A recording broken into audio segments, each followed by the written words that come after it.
This video clip explains decomposition in time series forecasting.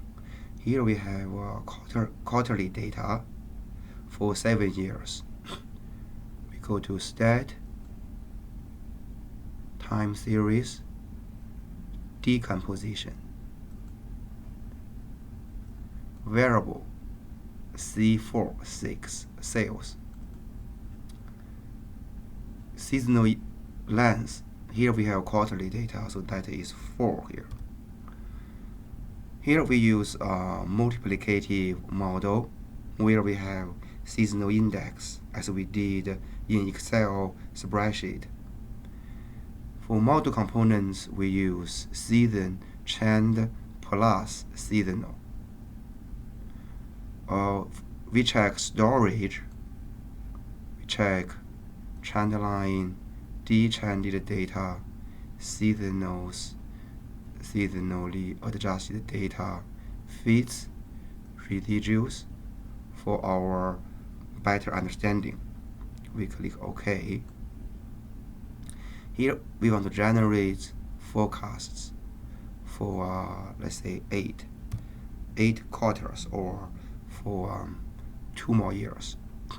Then in storage, this forecast option becomes available. We can check it as well. We click OK. OK.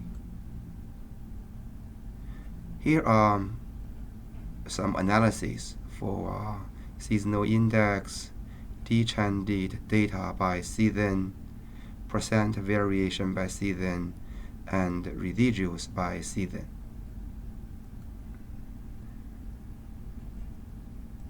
From this plot, we can see the blue dots are for actual data. We have the fits. The fits are for existing time periods, which are the values we obtained from the model. The trend contains scatters based on deseasonized values. We will explain this later when we see the data. Those are purple dots. They are forecasts.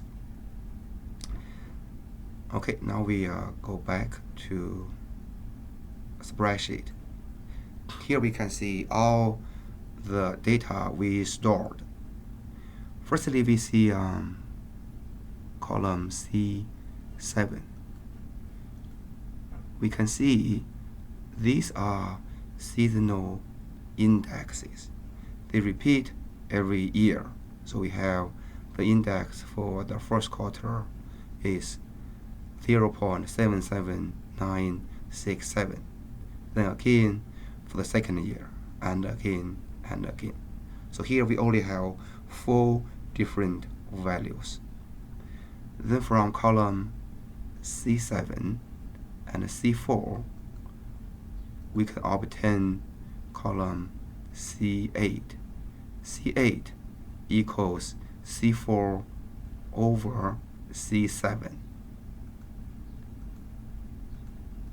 Okay, then from column C8, we can run a simple linear regression or a linear trend model with the time period or column C3 as independent variable.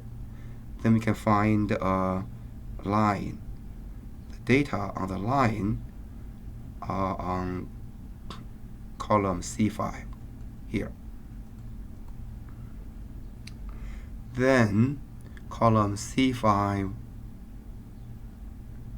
here times C7, the index, we obtain the fits C9.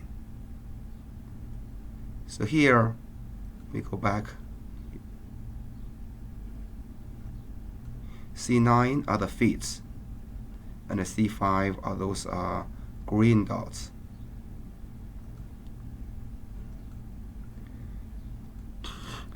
Here's one more column here, C6, detrended.